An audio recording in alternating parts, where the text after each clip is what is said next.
everyone, Dr. Rebecca here. Most people think hiring decisions are made at the end of the process, after the interviews, after the evaluations, when someone finally chooses the best candidate. But in reality, many outcomes are shaped much earlier through a series of steps that quietly reduce the pool long before a final decision is made. That process is what we call the selection funnel, and it plays a major role in determining who moves forward and who never gets considered.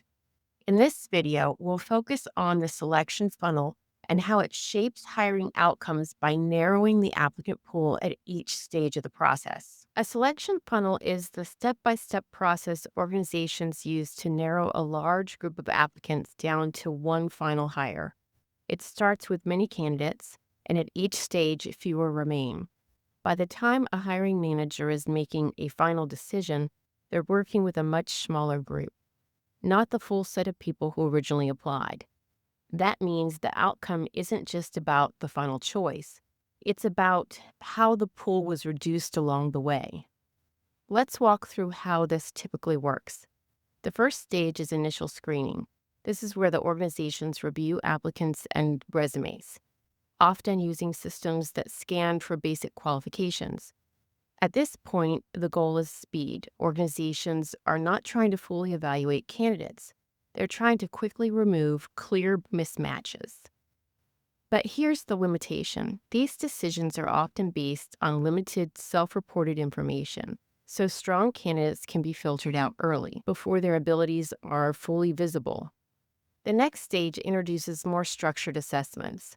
This might include tests of ability, personality, or job-related judgment.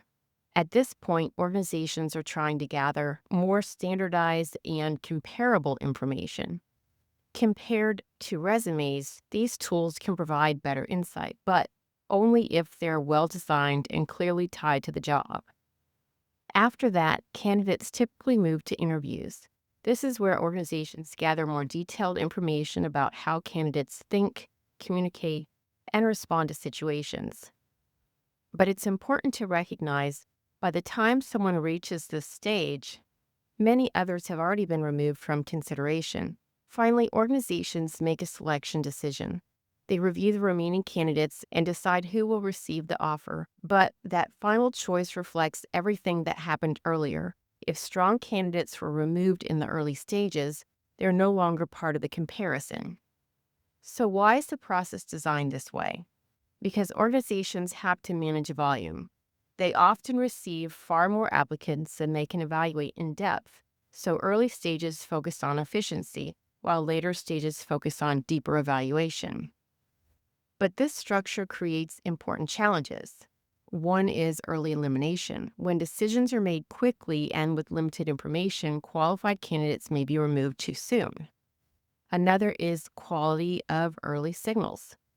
Applications and resumes don't always reflect what someone can actually do. And finally, there's consistency. If candidates are evaluated differently at different stages, the process becomes harder to interpret and less predictable. The key idea is this: each stage doesn't just reduce the number of candidates, it shapes who has the opportunity to continue. So why does this matter?